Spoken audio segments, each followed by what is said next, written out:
Yaxshi. Hozir chatdagilar chatdan chiqinglar, давайте. Bo'ldi уже. Darsni boshlaymiz o'zi. Давайте. Let's guys do start. Zvuk bor-ku? Yana bitta guys confirm qilib qo'yi. Am I audible? Ovozim eshitilyaptimi? И всё. Am I audible? Ustoz ovoz kelmayapti.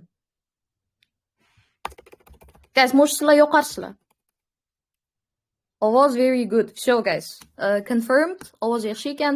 Xo'p, yaxshi. Guys, qarang. Since I am not on my iPad, iPadimni pensilimni yo'qotib qo'ydim guys. O'zi 3 dona sumkam bor, qaysidir sumkamda yo'qolib qolibdi. No, let's guys take this notes a little bit. Yeah. Bu yerga yozib yuraman. Nima narsa bo'lsa, qanaqangi strategy, nima narsa o'rgatsam bu yerga notesni yozaman и undan keyin oxirida I will be guys sharing. Давайте. Xo'p guys, qarang. Birinchi bo'lib, first things first, I will be explaining a little bit about digital SAT. Ya'ni DSAT haqida ozgina sizlarga o'zim ma'lumot berib ketaman. Let me enlarge it. Yeah. DSAT, evidence-based reading and writing, let's say. Давайте. Guys, bilasizlar, bizda 27 questionlar bor. It's going to have two modules, ya'ni 27 question bir xil bo'ladi. To есть bir xil bo'ladi deganim ketma-ketligi yoki bo'lmasa savol turlari hammasi bir xil bo'ladi. Faqatgina ikkita modulda you're going to have this varying difficulty, ya'ni o'zgaruv nima narsada o'zgarish bo'ladi, faqatgina difficulty levelda. Ya'ni the test is adaptive, that's why you are going to have two modules with different difficulty levels. Ya'ni sizda ikkita modulingizda ikki xil difficulty level bo'ladi. Endi qarang, men sizga primerno tushuntirib berish uchun birinchi bo'lib vocabulary sizda bo'ladi. Men hozir sizga tushuntirib beraman bu narsani, nimaligini. Vocabulary you're going to have, then you're going to have a mix of reading questions, then you are going to have writing. Guys, qarang, mana shu darsdan keyin if you take whatever I teach, sizga o'rgatgan narsamni olsangiz, there is a high chance that you are going to improve a lot. Ya'ni anchagina improve classes, chunki o'quvchilarimga o'tadigan yo'lni shundoq hammasini bu yerda ochib beraman. Ya'ni whatever I have, let's say whatever I teach my students, I will open everything. Like I will open any keys. Давайте, guys. Demak qarang, 27 ta savolimiz bor bizda. 27 ta savolda qanaqa bo'ladi? Masalan, 27 ta savol oldinlari bizda reading bilan writing alohida edi. Hozir bu narsa bizda mix keladi. Okay. Vocabulary'imiz bizda o'zi 2 tadan 8 tagacha bo'lishi mumkin, lekin o'rtacha deb turib, men first dan 5th questionlargacha deb olaman. Ya'ni guys, vocabulary is from 1 to 5. Tushunasizlar-da? Ya'ni boshidagi 1 dan 5-savolgacha o'rtacha holatda testimizda bizda vocabulary savol bo'lib keladi. Undan keyin bizda reading bor. O'zi qarang, reading is also inside of the to есть vocab is also inside of the reading, lekin buni alohida yozyapman. Chunki bizda vocab постоянно oldinda kelgani uchun ham birinchi bo'lib buni yozaman. Okay. Endi qarang, men bu yerda readingimiz bizda nechinchidan nechinchigacha. Taxminan bu 5-savoldan 15-savolgacha bizda bo'ladi. Ya'ni reading guys, o'sha readingda o'tadigan mavzularingiz savollari eng qiyin part hisoblanadi bu. 5-dan 15-savolgacha bo'ladi. Undan keyin we have guys our writing section, which is going to be approximately from 15, 16 till 27. Ya'ni bizda o'sha guys writing qismi bizda 16-savoldan 27-savollargacha ketadi. Endi yaxshilab bitta narsaga e'tibor bering guys.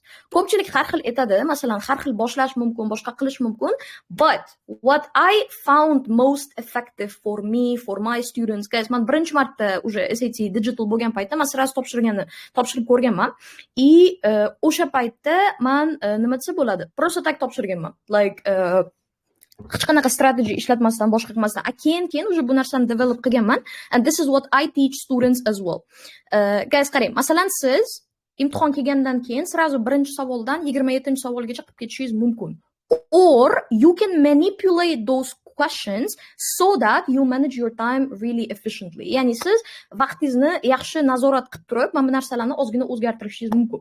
Qarang-da, mana logichni o'ylaydigan bo'lsak, bizga eng qiyin qism, biz o'zbekmiz, bizning ingliz tili birinchi tilimiz emas. Qaysi bir qism bizda eng qiyin qism? Reading qismi eng qiyin qism.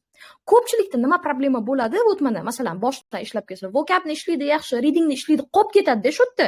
Writing uspes qilishmaydi yoki bo'lmasa to'liq ishlash olmaydi. That's why men sizga qanaqa narsani guys tavsiya qilaman? Strategy.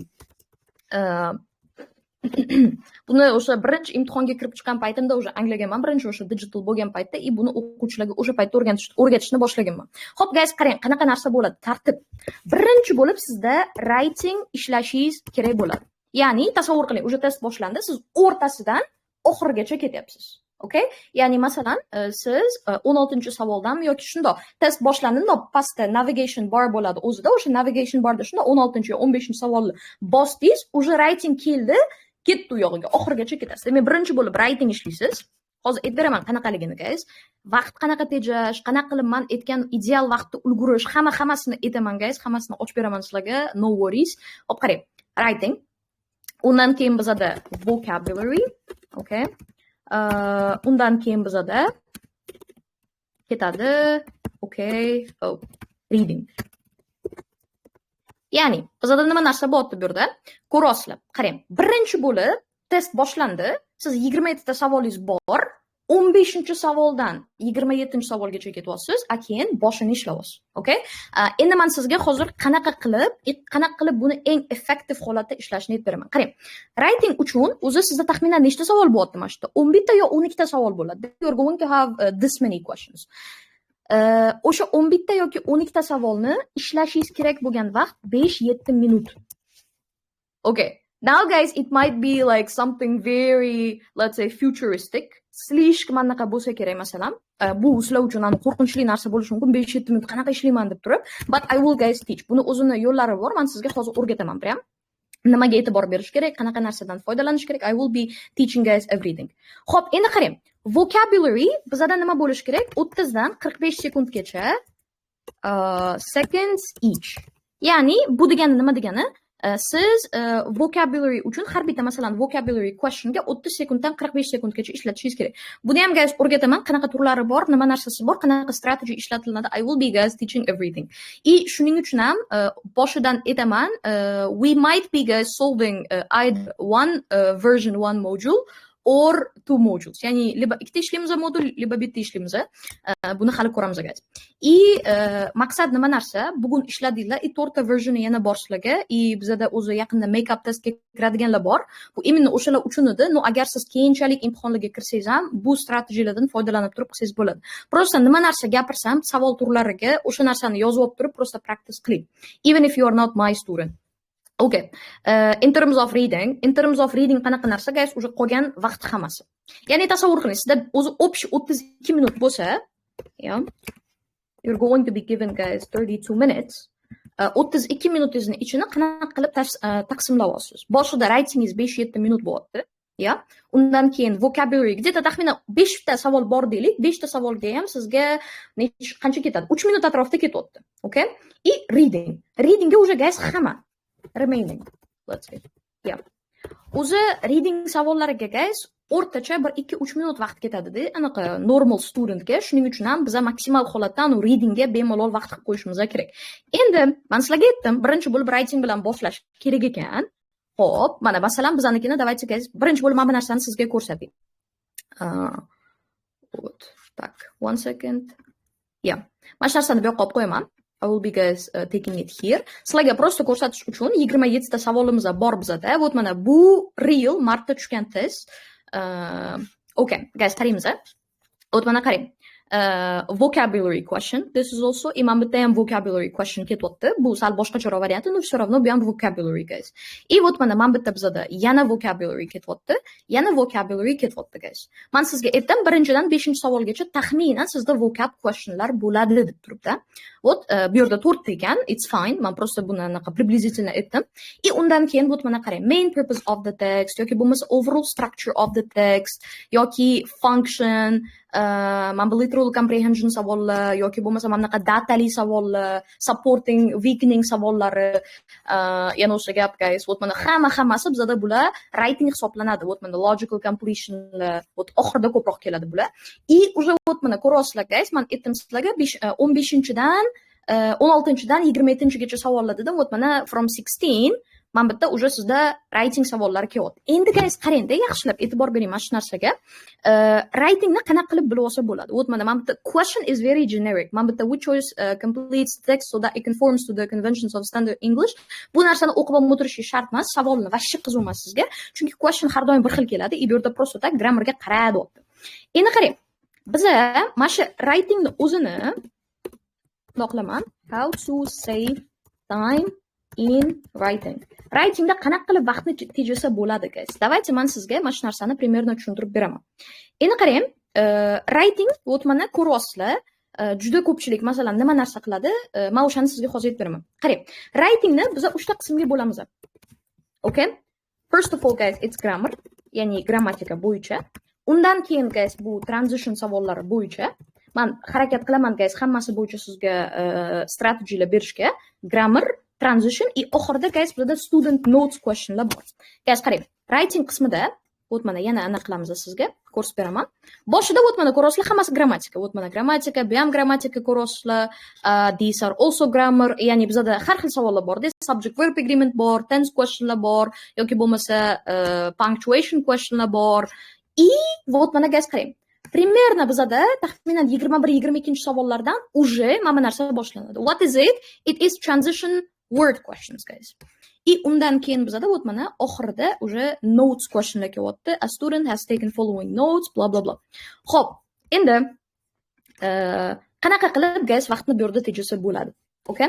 Men aytdim sizga 5-7 minutdan 5-7 minut masalan 11 ta 12 ta savolga seems guys impossible, yes? Ya'ni bu narsa qanaqadir qiyinga o'xshab tuyuladi.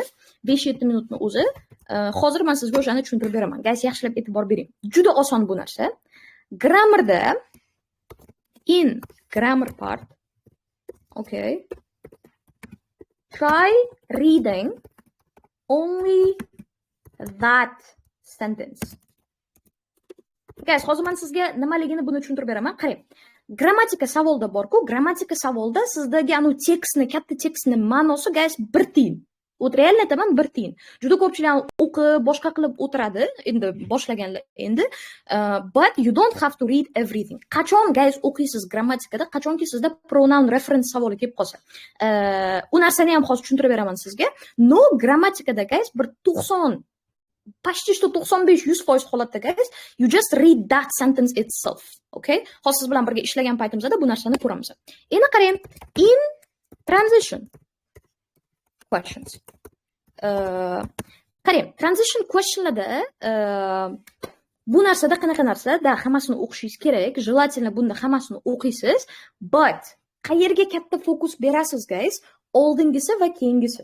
Ya'ni previous and the current part, the previous and the current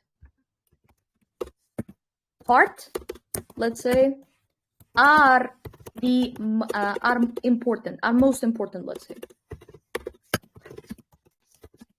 Hozir nima demoqchiligimni guys sizga tushuntirib beraman.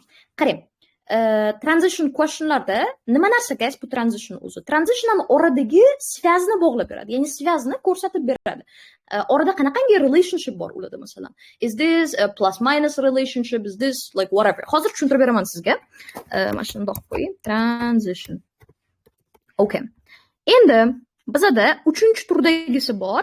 In note questions. Don't read notes. Okay.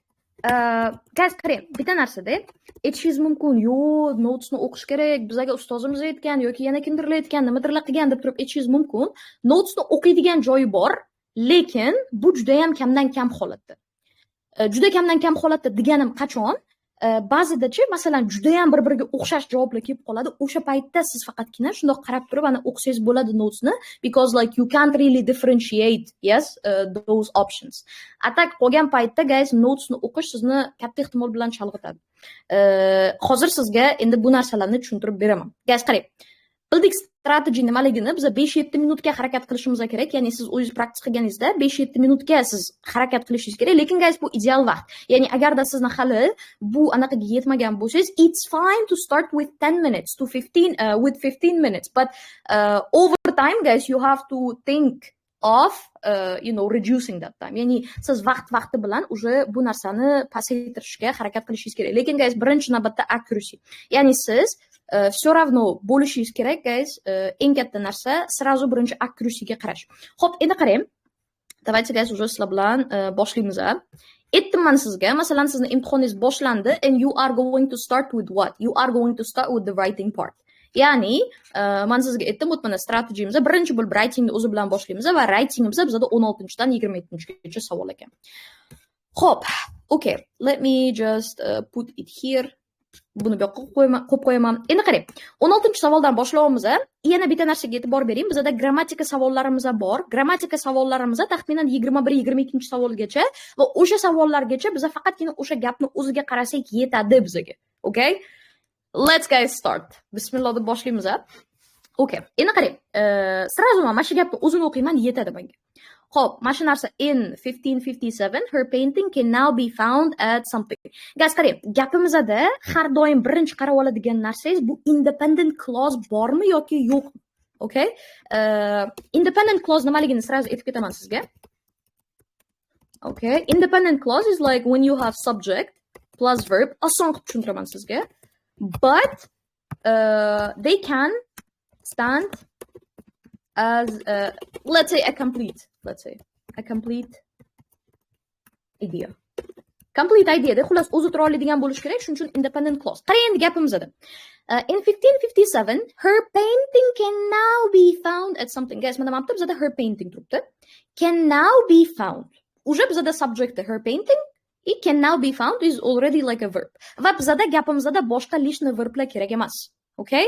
Masalan, completes in this ketdi guys yoki bo'lmasa will complete yoki was completed. Bular hammasi bizda to'liq verb bo'lib qoladi va to'liq verb deganimizda guys bizda claim qilib qoladi independent clause ga. Shuning uchun ham biz bu yerda qanaqa qilishimiz kerak?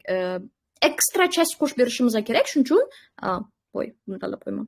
Extra часть qo'shib berishimiz kerak. Shuning uchun ham bu bizda bo'lish kerak. What? Qanaqadir extra часть, ya'ni verb bo'lishi kerak emas. That's why it's going to be completed. Qarang, mana completed in 1557 bizda как extra часть sifatida kelyapti. Bu her paintingni extra informatsiya qo'shyapti her paintingga. Okay? Completed in this, her painting can now be found at this. That's all.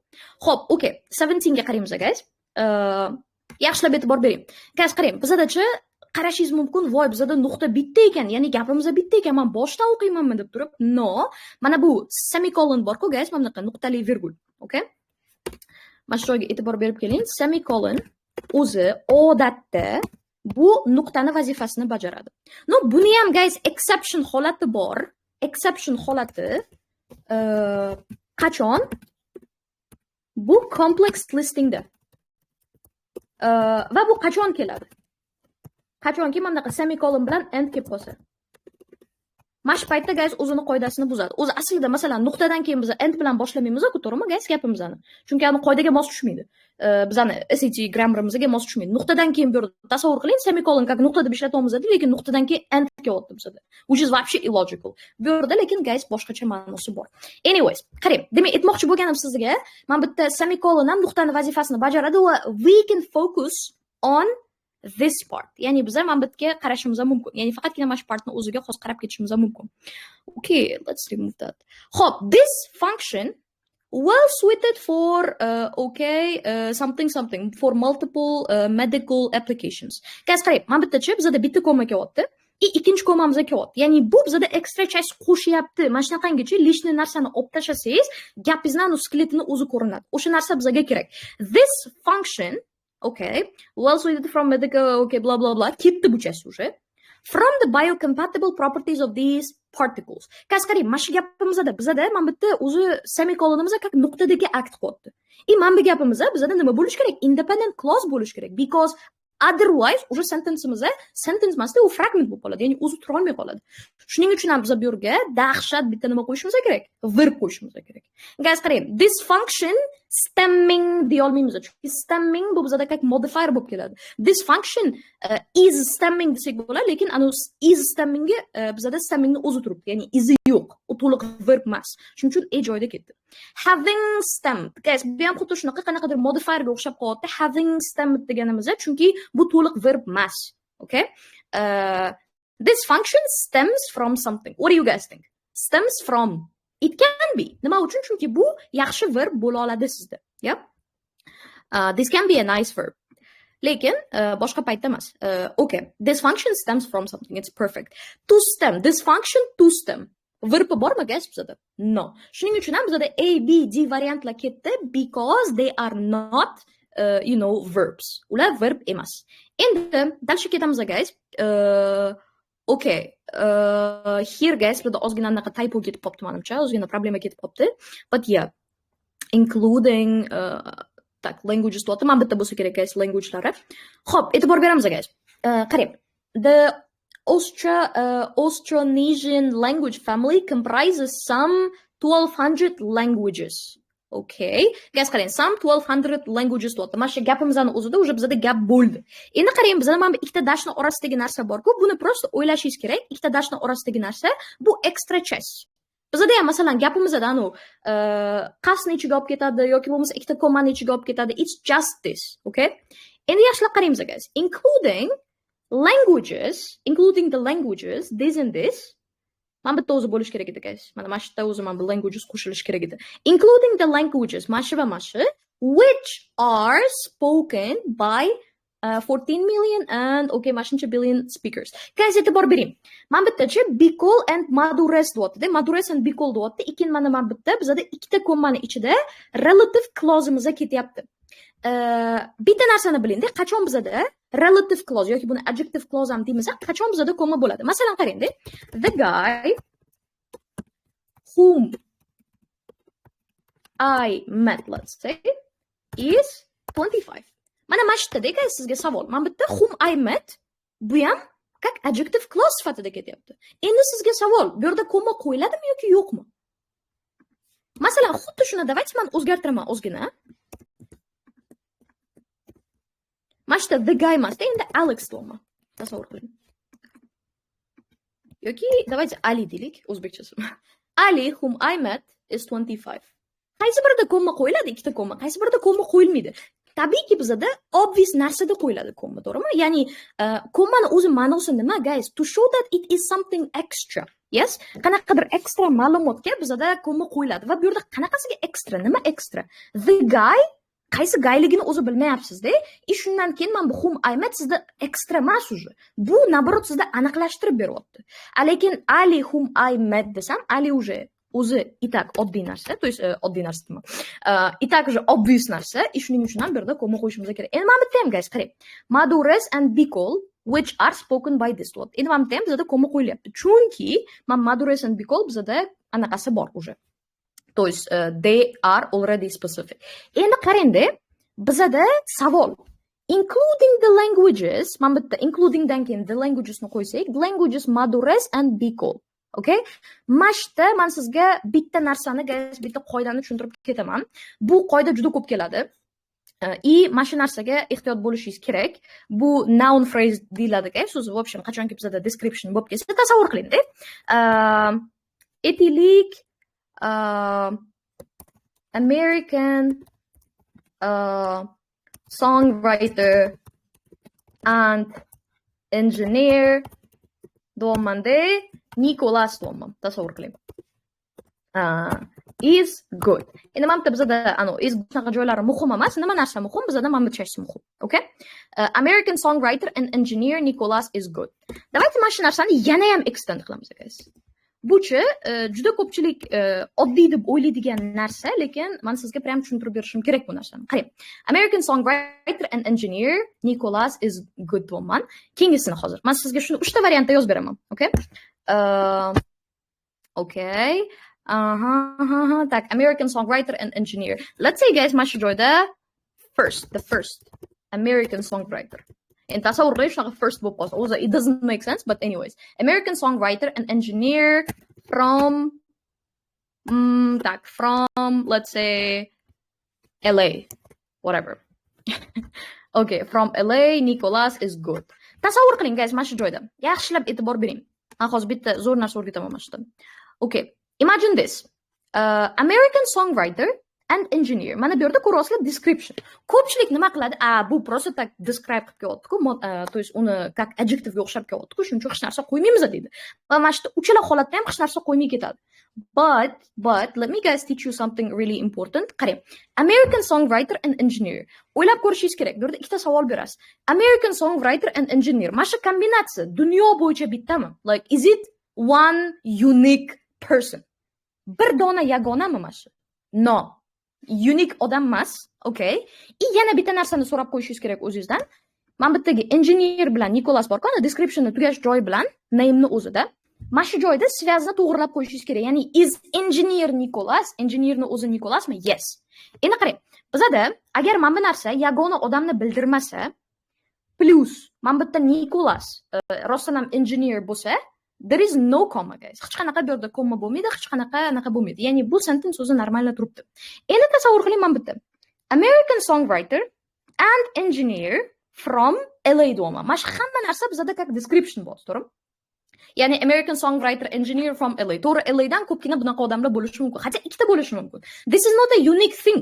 Unique thing emas. Lekin question is like LA, ya'ni Los Angelesni o'zi guys Nicholasmi? No.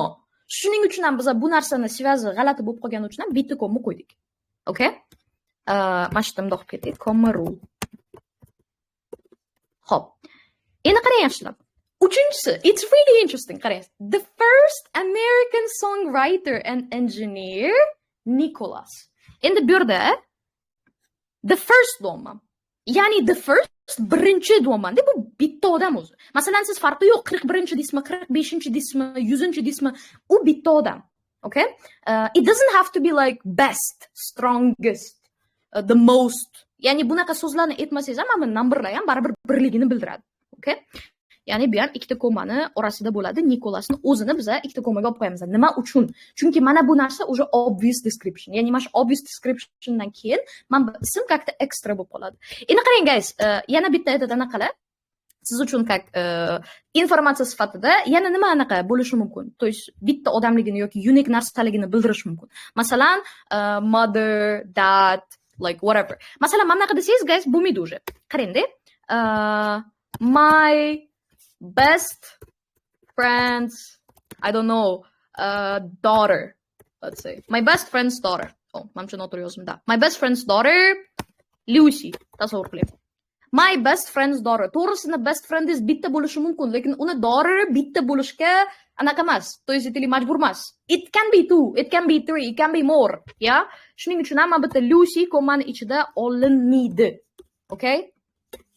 Просто my best friend's daughter, it's like a description. Bu bittaligini bildirmayapti. Daughter is Lucy, shuning uchun ana orada hech qanaqa narsa yo'q. No comma. It's 5, let's say. Okay guys, coming back to the question. Qarang, including the languages, Maduras and Bikol. Guys, endi sizga savol demashdi. Languages, Maduras and Bikol. Bu yerda xuddi shunaqa languages bizda как description bo'lib kelyapti, mana bu ikkitasini tasvirlab. That's why it's just going to be A. I mean, why? Chunki bizda languages, любой language bo'lishi mumkin. It can be Uzbek, it can be Chinese, it can be anything. That's why просто including the languages, Maduras and Bikol. Ya'ni languages, Maduras and Bikol как-то bu yerda languages hozir sizda tasvirlab ketyapti. Keyin bizda name'lari ketyapti. Xo'p, okay, dalish guys ketamiz. To'g'ri I might be guys like too slow, juda sekin ketayotgan bo'lishi mumkin. No, nechta ishlagan taqdirimizda ham I want to guys show the strategy. I want to give the knowledge.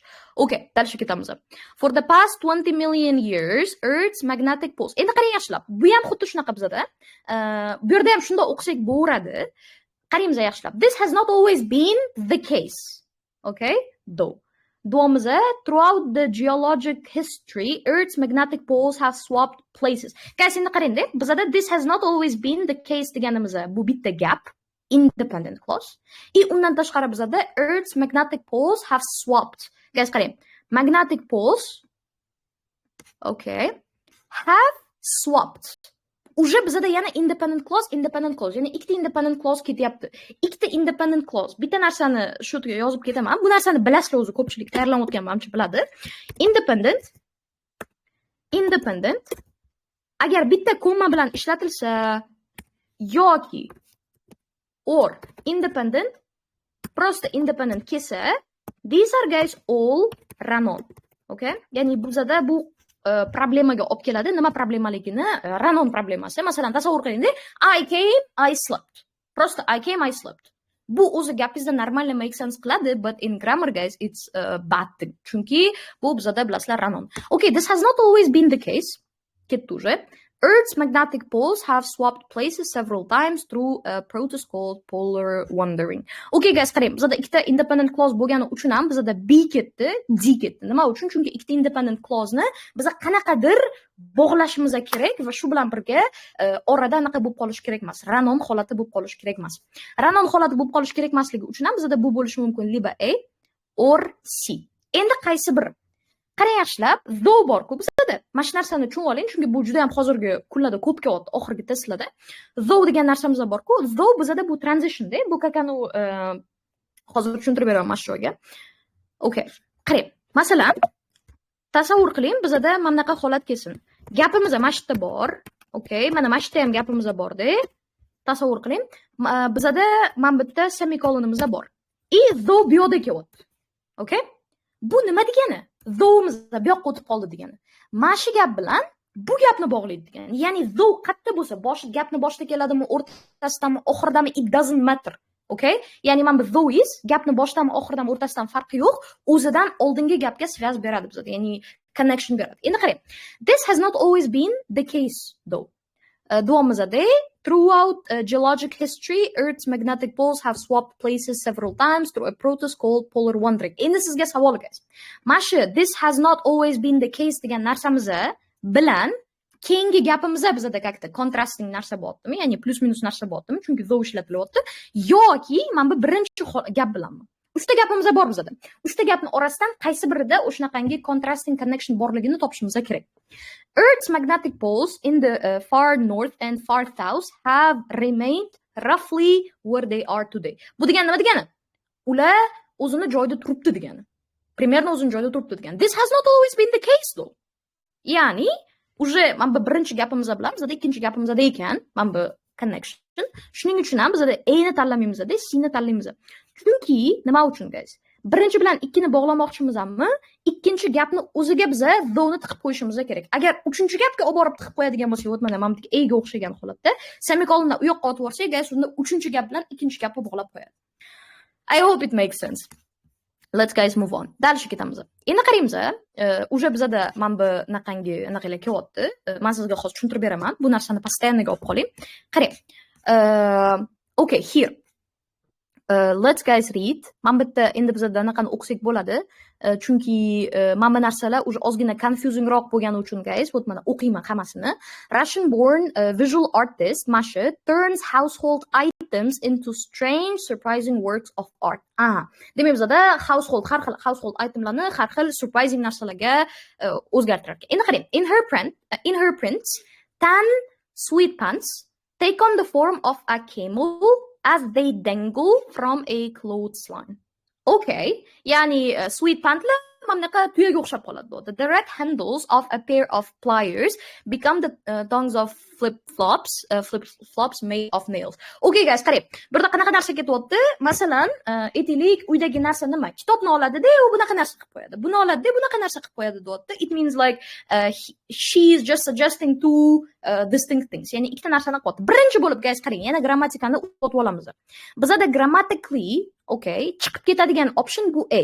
Chunki bizada run on holati kuzatiladi agar A qolsa bizada. Okay? Bizada bo'lishi mumkin liba B, liba C, liba D. Lekin bitta narsani e'tibor bering. C qachon bo'ladi? Ya'ni mana shu joyga guys yozib olganingiz yaxshi, chunki juda ko'p keladi. Mana qarang-da. Menda hozir B turibdi, C turibdi, D turibdi. E'tibor berishingiz kerak bo'lgan narsa. Colondan birinchi bo'lib boshlayman. Colondan boshlayman. Nima uchun? Chunki shularning orasidagi mana bu bittagina colonni o'zi eng aniq purpose bor. Ya'ni aniq purpose bor deganim, qolganlarda ham purpose bor, lekin ham явно ko'rinadi buni maqsadi, okay? To list listing qiladi guys. Masalan, aytaylik I have 3 books deydi, X Y Z qilib ketadi. Ya'ni colon qo'yib turib X Y Z qilib ketadi. Okay, list qilish uchun to explain. Guys, to explain deganim oldingi narsaga, okay? Chisto o'sha oldingi narsaga explanation beradi. Masalan, I was sick dedi-da. Colon qo'yib turib, I ate 10 ice creams dedi. Masalan, har doim shu example beraman. В общем, men kasal edim. Sababi уже ketyapti explanation. Guys, explanation is really an explanation. Ya'ni uni because qo'yib turib, как etib ketgandagi holat. И to describe. Okay guys, shu describe bilan description bilan explanation juda ko'pchilik almashtiradi columnni temasida. No guys, qarang, men sizga hozir bitta example beraman. To explain deymanda. Masalan, qarang-da, o'zingiz tushunib olasiz. Masalan, I couldn't come. Men kela olmadim. I had work. Ana ishim bor edi. Doma, masalan. Keyingisi to describe. Давайте, guys, mana shu narsani ko'rsatib beraman sizga. To describe. Okay, aytamiz, masalan, I started a new hobby, let's say. A horse riding. Let's say. Yeah. For example, guys, this. Qarang, nima narsa bo'lyapti? Sizga savol, guys. Mana mana shu yerda nima problema bu yerda? Problema yo'q, в общем. Bittasi explain qilyapti, bittasi describe qilyapti. Prям, guys, buni aniqlashtirib oling. Chunki SAT grammar is very logical. And you just have to focus on logics here. Qarang, I couldn't come. I had work. Bu yerda just explanation beryapti. Description da qanaqa narsa? I started a new hobby. Horse riding. But the new hobby and you are describing what that new hobby is. Guys, qo'pol qilib aytganda description is telling what it is. Okay? Masalan, I got a new job. Deyapmanda, o'sha jobni nimaligini aytmayman. Yoki bo'lmasa I started a new business deyapmanda, o'sha businessni nimaligini aytmayman. Вообще. Endi qarang, savol sizga. Mana shu yerda biz columnni chiqarib yuborishimiz kerak, liba shunda qolishimiz kerak.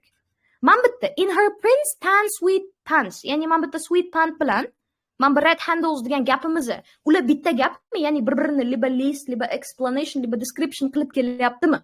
That's the question. In our case, guys, it's not, because these are two different objects. Ya'ni ikkita xil object, ikkita xil objectni kakta sizga gapirib beryapti. Shuning uchun bizda C уже ketdi, guys. Ya'ni A bilan C imiz ketdi. Bizda liba B bor, liba D bor. Okay? Clothesline dot. Endi qarang-da, men qanaqa o'ylayman? Semicolon bilan dashni. Dashchi qanaqadir narsa, mana narsa-da. Dash qachonki sizga extra detal qo'shib bersa. Masalan, mana qanaqa narsa. Okay? I tried skydiving. The one day, an experience that costed me a lot. Просто man qanaqadir experience anaqa qilib ketaman. That cost me a lot. That cost me a lot. Okay, в общем, I tried skydiving, an experience that cost me a lot. Here I'm just like adding a commentary. Qanaqadir commentary berib ketsangiz, o'sha paytda qo'shsangiz bo'ladi. Lekin qachonki sizda ikkalasi bir-biriga qanaqadir nima desa bo'ladi, related sentence, lekin ikkalasi ham important sentence bo'lsa, unda siz B variantni olishingiz kerak. Ya'ni bizda xuddi shunaqa ketyapti hozir. Ikkita household itemni describe qilyapti va ularning orasidagi similarity aytib beryapti. Tipada similarity emas-ku. Undan oldingi gapimizda bor, mana shu bitta artist bor, u uydagi narsalardan takoy narsa qiladi deyapti, o'sha ikkita example beryapti. Ya'ni hozir bir-biriga kommentariy bo'la olmaydi, bir-biriga explanation boshqa ham bo'la olmaydi, shuning uchun B. Da. Endi guys, qaraymiz yaxshilab, mana shu joyga yaxshilab qarang. Transition bo'yicha ham o'rgatib ketaman, chunki transitionni bittani strategiyani bilib olsangiz, qolganlariga bemalol ishlatsangiz bo'ladi. Just guys learn the strategy. Qarang. Let's guys see. Nima narsa muhim? Mana shu oldingi narsa muhim. Mana bittaga keyingi narsa muhim. Sizdan so'ralayotgan narsa mana shularning orasidagi guys anaqani topib berish. Like you have to find guys the connection here. Let's guys see. 19th century modernist architects championed nature in their designs. Ya'ni ular tabiatni qo'llab-quvvatlashda o'zini dizaynlarida, tipa как-то tabiatni nimadir qilishgan. Inspired bo'lishgan. Granted it means like lekin, как-то, okay?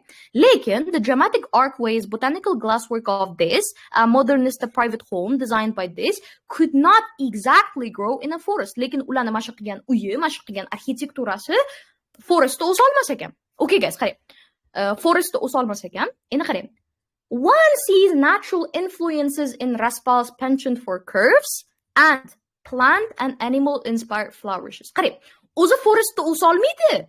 Lekin baribir qanaqadir tabiatga associated narsaligini hamma biladi. Tipa bitta odam shunday qaraganda o'shani biladi, sezadi deyapti. Guys, don't you think it's like plus minus? Qarang, bitta narsani biling-da, bizda 3 xil relationship bor, okay? Har doim eslab qoling, 3 xil relationship bor bizda, okay?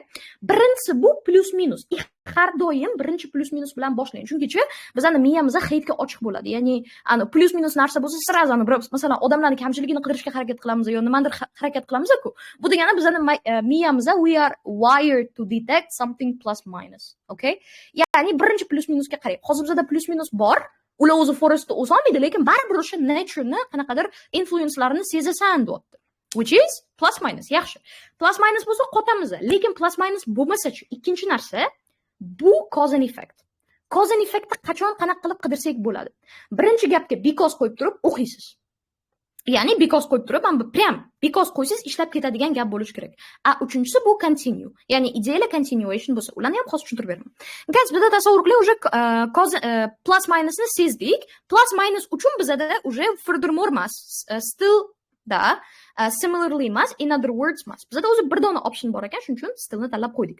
22 ga qaraylik, давайте. In Panama, citizens must be at least 18 years old to vote in their country's elections. Citizens in the Isle of Man need only be 16 years. Qarang, bu yerda 18 yosh bo'lish kerak. Bu yoqda 16 yosh bo'lish kerak deyapti. Okay? You see guys like the difference. I mean, plus minus narsani sezdinglar уже menimcha, bu уже oson ekan. Tak, firstly mas, by comparison can be, for example mas, therefore mas. Okay. Darsga guys ketdik. Xo'p, generally sleek vehicles are more aerodynamic than bulkier ones. For example, the streamlined nose of this helps it glide through with relative ease. Guys, what is happening? Qanaqadir yaxshi narsani aytayapti. Masalan, mana shunaqa narsa osonlik bilan nimadir qiladi bo'ldi. A boxy semi-truck encounters more wind resistance, making it less aerodynamic. Уже bizda qanaqadir minus narsa ketyapti.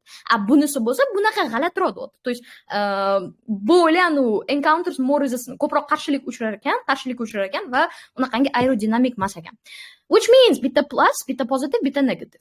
Конечно, guys, уже sezdinglar plus minusligini. That's again this. Chunki qarang, specifically bu bizda katta example berish uchun ishlatiladi. Nimadir specifically aytib bermoqchi bo'lsangiz. As a result, bu to есть cause and effect, yes. In conclusion, bu qachonki conclude qilsangiz. But you are not doing any of these. You're just having plus minus. Dalishi 24 ga qaraymiz, guys. Okay. Xo'p, qaravamiz. As a federalist, New York physician and writer Charles McKnight favored the US Constitution's provisions for a strong centralized government and supported the document's ratification. Guys, qarang. Federalist sifatida u konstitutsiyani favored qildi. O'sha provisionlarni favor qildi. Endi u yog'ini qarang. Essays he published in the New York Journal under disparage means like ignore qilasiz-ku, tipa muhim deb hisoblamaysiz. Disparage the arguments of anti-federalists who oppose the constitution's adoption. Guys, qarang, nima narsa bo'lyapti bizda?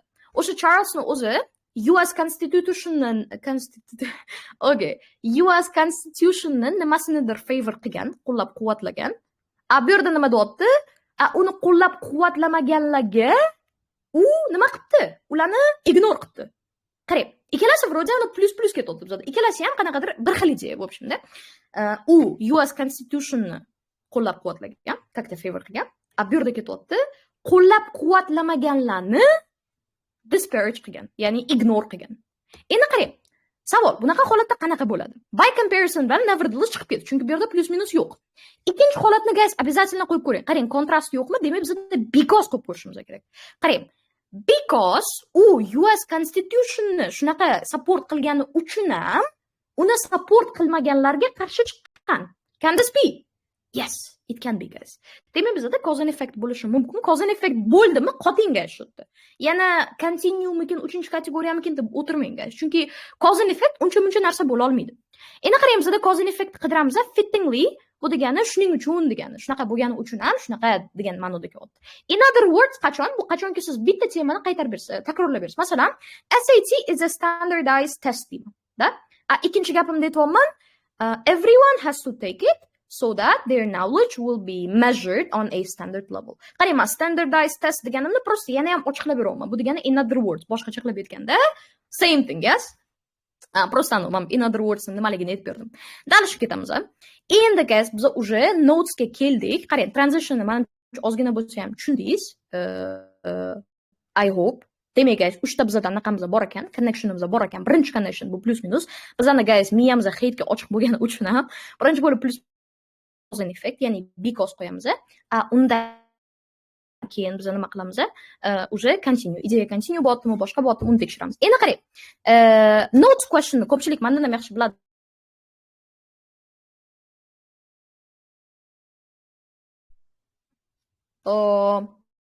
Guys, uzilib qoldi-da, menimcha orada ozgina. Menimcha internetim sal problem bo'ldi. Tak.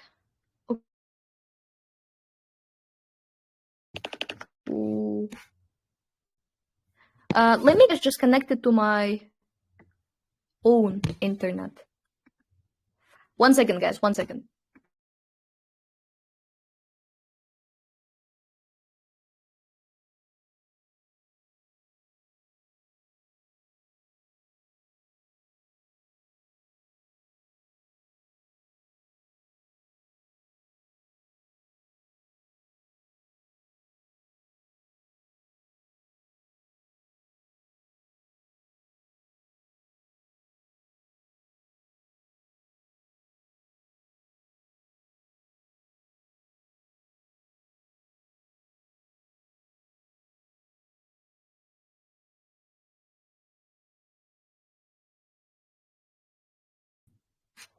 Guys, I'm back. Ovozim eshitilyaptimi? Okay. What about right now?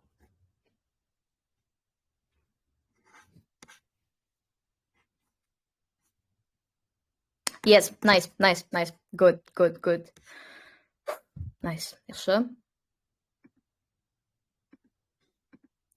Hop. I'm again, guys, sharing my screen. Let's continue. Hop, yaxshi. Notes questionlarda, guys, juda ko'pchilik o'zi biladi nima narsa qilishni. Mana notesni o'qishingiz unchalik shart emas. Unchalik emas, o'zi вообще shart emas, guys. Qarang, nima narsa deyapti. What you have to do, you have to only meet the goal. Ya'ni siz просто так goalni o'zini ana qilishingiz kerak. Qarang. Wants to emphasize the size of this. Ya'ni o'sha epazoyujanni whatever, mana shu narsani size-ini ko'rsatib berishingiz kerak ekan. Давайте shunaqa option qidiramiz. The municipality of this covers an area of roughly this. Oh, yaxshi guys. I think this can be the answer. Turib tursin hozircha. Mana shu government religion. Okay, governmental region in the state of this provides many public services to its residents. Okay, we don't care about this, but the process like size bo'lish kerak. Epazoyujan is one of this, known as this. Okay, we don't have it. Providing traffic control is just one example of the public services that municipalities provide. Okay, guys, bizda ko'rasizlar, bizda process like size ni aytib berish kerak. Size bittagina 25-da A da berilgan. Let's move on. Wants to emphasize a similarity between the two mashina. Guys, bizda hop similarity bo'lish kerak ekan. Similarity deganda bu ham bunaqa, u ham bunaqa degan narsa bo'lish kerak. Both masha and masha were established to protect this. Can be, turib tursin guys, hozircha.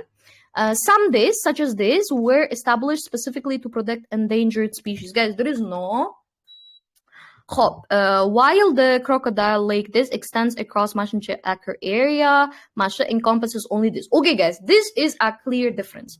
The US has designated more than Mashinche, including this. Okay, guys, this is the process text similarity qayerda berilgan? A option da berilgan. Let's move on. Qarang. The student wants to provide a specific example, okay, of irrational juxtaposition in surrealist college. Mana shu joyga yaxshi e'tibor bering, bizda specific example bo'lish kerak ekan. Определённый bitta narsa of irrational juxtaposition in surrealist college. Collage. Here, images of a well-dressed man, a clouded mountain range, and a doorway to the stars are juxtaposed irrationally in the surrealist college piece Synchronicity by artist Masha. Guys, qarang, bu вроде hamma narsa berilgan. Почти что, вот mana qarang. synchronicity degan pieceda bo'lgan ekan, which is a specific example. Ichida nima narsa juxtapose, ya'ni juxtapose means like hamma narsa birdaniga keladi, как mixda. O'sha narsalarni ham hammasini aytyapti. Вроде yaxshiga o'xshayapti menga, turib tursam. Keyingilarni qaraymiz. The irrational juxtaposition of disparate elements in Philip Posada's art invokes a space where intuition, memories, this is qarang. There is no specific example. Mana synchronicity haqida gapirmayapti, shuning uchun ketdi уже. Synchronicity by artist Masha is an example of surrealist collage, a form in which irrational juxtaposition is a central aspect. Now, guys, Mashaga yaxshilab qarang-da. Bizda hozir siyam bo'lishi mumkin-da, qanaqadir. But you have to guys hozir bu narsani qaytib kelamiz, okay? Surrealist collage such as this synchronicity manifests the unconscious mind, okay, irrationally juxtaposes disparate elements. Даже bu yerda ham qanaqadir specific example bor. Lekin qarang, qaysi biri bizda endi bu yerda mana bitta C bilan D optionlar bor-ku, they are like way too wake. Wake degani как-то incomplete. Bizda uni to'liq точно berayotgan narsa, qaysi o'sha example nimalar juxtapose bo'lib kelyapti, hamma narsani berayotgani bizda it's A. Ya'ni o'sha example-ni beryapti, example-ni to'liq aytib beryapti. So, I would just go for guys A here. Okay, guys, now we are done with the writing part. Уже biz writing part bilan bo'ldik. Xo'p, sizlarni qo'rqib ketayotgan bo'lishinglar mumkin. Shuning uchun hammasini biz 5-7 minutda qilamizmi deb turib. Men sizga hozir qoidalarni tushuntirib berganim bilan, hamma narsani qilib berganim bilan shuncha ketdi vaqt. Bu taxminan 1 soatdan kamroq, ya'ni boshida ozgina tushuntirib berdim sizga. That's why. Endi давайте guys уже mana bu narsaga o'tamiz.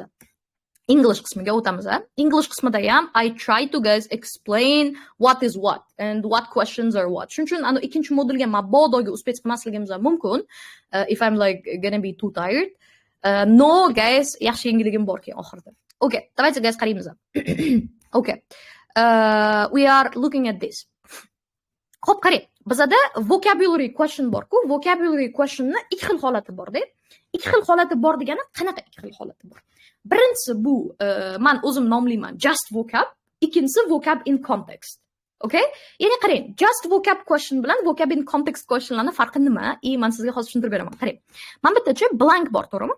Siz o'sha blankni ichiga qanaqadir so'z qo'yishingiz kerak va o'sha so'z men bitta hamma ma'nosiga to'g'ri tushib ketishi kerak. Buni qanaqa qilib qilishni hozir aytaman, lekin prosta blank bo'lsa bu just vocab question. Okay? Ya'ni blankly bo'lsa just vocab question. Hozir men sizga kengisini ham tushuntiraman. Qarang.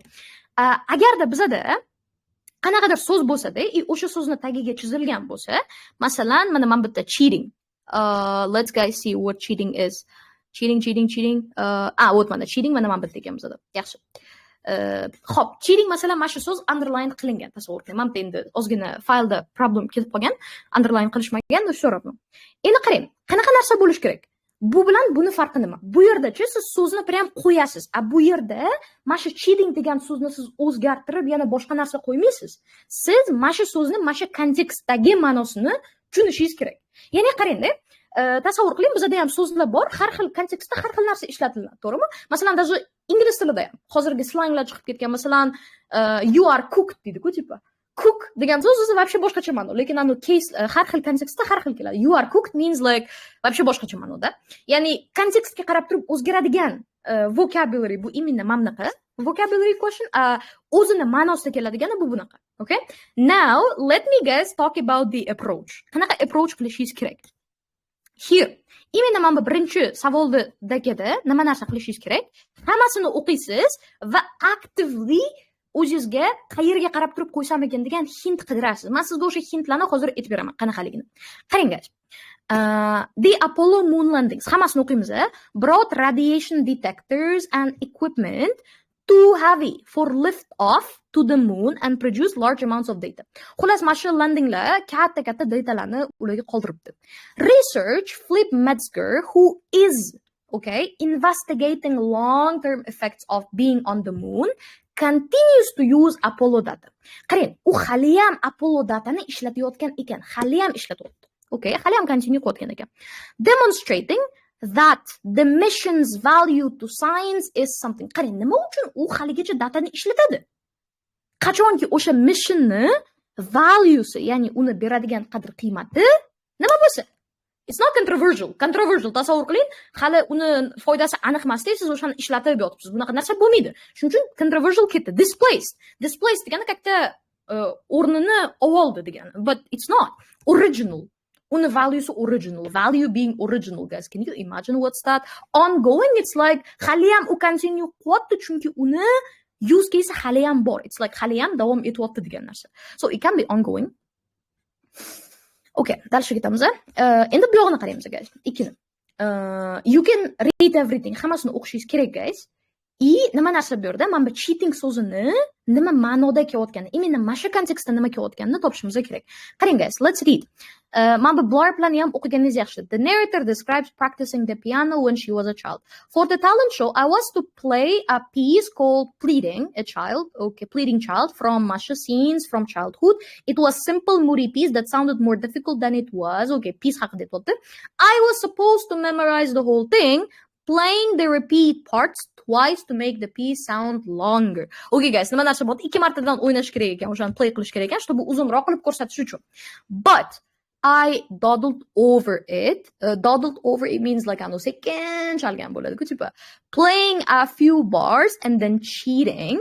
Qanaqa cheat qilayotgan ekan? Looking up to see what notes followed. Yeah, guys, qarang, nima narsa qilyapti? U hamma narsani eslamayapti-da. Ana sekin chalyapti, keyin sekin orada notga qarayapti. He was supposed to learn this, yes? Yani uni eslab qolish kerak edi, but he's not doing this. Bu degani, nima degani? She was violating an expectation about how to perform the piece. Okay, she was violating an expectation. Undan kutilgan narsa yodlash, o'sha expectationni violate qilyapti. Can be. Turib tursin, guys. Bini qarang. She was gaining an unfair advantage over the other contestants, in the talent show. Guys, is she gaining? Boshqacha anu qanaqadir unfair advantage olyaptimi? No, she's not. I don't think she is. Просто anu o'zini anaqasini sekin chalyapti, чтобы anu notlarga qarab olish uchun. It's not, she's not gaining. She was deceiving her piano teacher. Guys, like, she's not deceiving because her piano teacher can see it. She was lying to herself about her musical ability. There's nothing about ability, that's why it's going to be A. Xo'p, dalish ketamiz, guys, deymi? Okay, let's move on. Okay. Qaramamiz, guys, 3ga. Yana the historical, yana bizda, guys, just vocab question bor ekan. Bu yerda ham hammasini o'qiymiz hint topishga harakat qilamiz. Boyagidagi hint bizda continuous to use edi. Hali ham davom etayotgan bo'lsa, demak u ongoing. Let's, guys, see. The Historical Dictionary of Science Fiction is a crowdsourced project started in this to record terms that originated in science fiction. Tasavvur qiling, science fictiondagi termlarni ular keep qilishar ekan.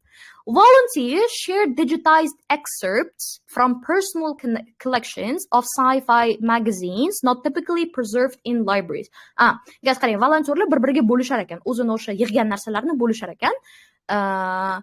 Nimadirlar that allow the earliest use of phrases such as warp speed to be identified and added to the dictionary. Guys, qarang, volontyorlar shularni bo'lishayotgani nima bu?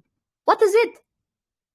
Is it contributions, resolutions, negotiations, justifications? Guys, qarang, resolution degani it's like qanaqadir maqsadlar bo'ladi-ku. Masalan, New Year resolution deydi. Ya, bu maqsad emas. Contribution bo'lishi mumkin for sure, chunki ular hammasi bir-biriga o'zinikini bo'lishyapti. Justification is like oqlovlar, and negotiation it's like bitim, like you are having a contract with something or someone. Dalshiga ketamiz, guys. Today's theater stages are frequently filled with props and scenery to immerse the audience in a play's world. Okay, guys, nima narsa bo'lyapti? Bugungi teatrdagi stagelar are frequently filled with props and scenery to immerse the audience in a play's world. What does it mean? Bugungi sahnalar shunaqangi qilinganki, o'sha playni ichiga kirib ketadigan qilib qilingan. Audience qaqda kirib ketish kerak. Because theater goers have grown used to carefully designed sets, plays with few visual elements can surprise audiences. What is happening? Tak. Okay, I think this should be can't. Amcha ozgina problema ketib qolganligida, but anyways. Lekin teatrga boruvchilar, tipa o'shanaqangi sahnalarga o'rganib qolishgani uchun ham ularni oddiy sahnalar уже can't. They can't surprise.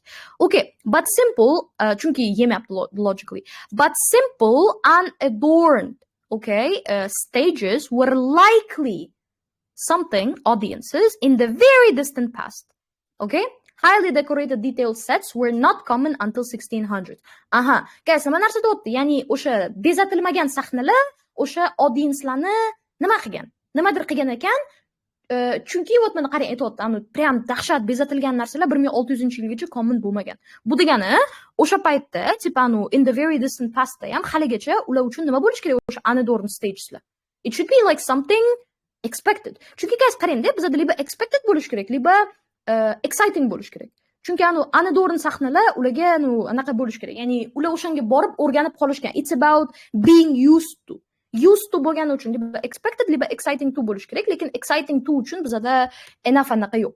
Qarang, nima narsa qilyapman guys. I'm looking at everything. O'zimga hint topishga harakat qilyapman. И всё. Xo'p, dальше guys qaraymiz. Having trouble getting rid of weeds. Weeds degani o'tlarda har xil o'sib ketadigan tipi. Having trouble getting rid of weeds. One surprising solution may be to start eating them. Sen o'tlarni olib tasha olmayapsanmi? Bitta solution deyapti, bu ularni yeyish deyapti. Curly dog and broadleaf plantain are two edible plants. Yesa bo'ladigan plant ekan that are usually considered weeds in North America. Guys, qarang. Yana bitta narsani bilib ketayim. Savol turlarini ham ozgina sizga o'tib ketaman. Men даже mapga qaramabman ham. Main purpose of the text. It's main purpose of the text. Bu qarangda yaxshilab. Xo'p, mana shu yozib ketaman sizga.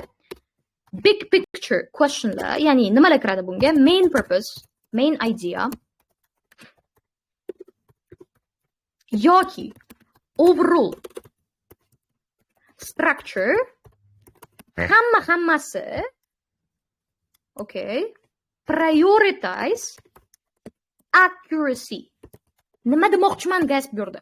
Ya'ni ular tekstda nima yozilgan bo'lsa, o'sha narsani berishligingizga majbur qiladi. Ya'ni you have to give whatever written, okay? You should not be making things up. Ya'ni o'zingizdan o'zingiz yangi narsalar qo'shib ketishingiz kerak emas. Qarang. Bu yerda main purpose-ni so'rayapti. Politicsni o'qiymiz birinchi bo'lib. Bu mana qarang, nima narsa bo'ldi? Sen o'sha o'tlaringdan qutula olmayapsanmi? Ularni bitta yo'li yeyish deyapti. Ikkita keyin sizga edible plantlarni aytyapti. These and other plants like them are sometimes more flavorful than are some plants that people grow as food. Okay guys, what is happening here? Nima narsa bo'lyapti bu yerda? Ikkita plant deydi, ikkita plant yesa bo'lar ekan, ular bo'li yaxshiroq ekan. Ko'p anaqalardan ko'ra. Endi qarang, nima narsa qilaman. I'm going to read guys options. Optionlarni o'qib turib, I will be just checking with what? Ya'ni ularni men nimasi bilan tekshiraman? Yozilganmi yoki yo'qmi shu informatsiya? Guys, e'tibor bering. Yozilganmi yoki yo'qmi? Are they written here or not? Okay, to suggest an unexpected solution to a problem. Ya'ni unexpected solution to a problem. Guys, rostdan ham bitta solution bor. O'sha solutionni bo'lni aytib beradi. It could be, yes, bo'lishi mumkin. Dальше, to discuss the best way to garden. Eng zo'r yo'li. Guys, we are having some way to eat your plants, but we don't know guys if it's the best way to garden. Bizda yozilmagan bu narsa. To describe how good some plants taste. Ba'zi plantlarni qanchalik yaxshi taste qilishini просто tak aytib berayotgan ekan. Is this? Rostdan shunaqa bo'lyaptimi guys? No. To identify a new cooking trend. Guys, there is nothing about a new cooking trend. Hech qanaqasiga bu yerda yangi cooking yo'q. Shuning uchun ham просто bizda keldi, o'shani beramiz. Dальше qaraymiz guys. Which choice best describes the overall structure of the text? Ya'ni guys, o'sha narsa, qarang, main purpose bilan overall structure ni farqi nima? Overall structure nimaga qaraydi? Ideyalarning berilishiga accurately plus ketma-ketlikka qaraydi. Main purpose bo'lsa, mana shu tekstdan author nima demoqchi? Like what is the goal of telling all these? Yeah? Okay, давайте guys qaraymiz.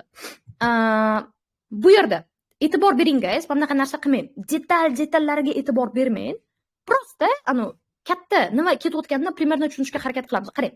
Ceremony Masha novel is typical of native fiction written during Masha 1960-70-yillarda yozilgan bitta ceremony degan narsa o'sha typical native fiction ekan.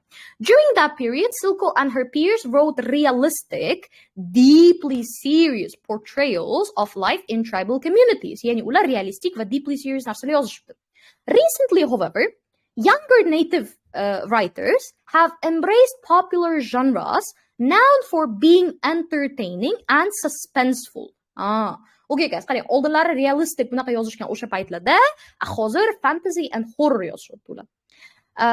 Masha, author Nathan, okay, whatever, is a figure in this movement. Their Masha novel is a work of horror fiction. Guys, look what is happening. Oldinlari o'sha paytda mana shu janrdagi anaqalar nima yozishgan? Realistic and deeply serious narsa yozishgan. Hozirgi holatda ular fantasy va horror yozishadi.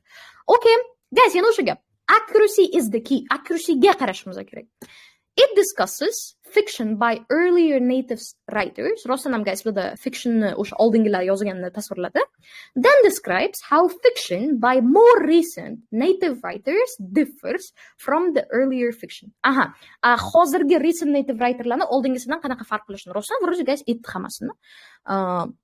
It could be this, turib tursin. It praises one native fiction writer. Guys, are we praising someone or does it criticize bor ekan bu yerda? We are not doing it. It provides an overview of native fiction. Overview, guys. Overview degani bu как-то general information, summary ga o'xshagan narsa bo'lishi kerak. Then compares it to a fiction by non-native writers. Oh, guys, are we having native and non-native? We're not having that. Hammasi native bo'ldi. It describes one native author's early works and describes her more recent works. We're not talking about, guys, one person here. We're talking about multiple people. That's why it can't be the answer. Dalishga ketamiz, guys. 7 ga qaraymiz. Describes the function of the underlined sentence. Guys, qarang, e'tibor bering mana shu joyda. Boshida kelyapti, da. Siz hammasini o'qiysizda. No.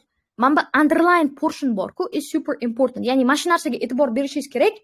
Optioningizda ham prям mana shu nima yozilgan bo'lsa, o'sha kelishi kerak.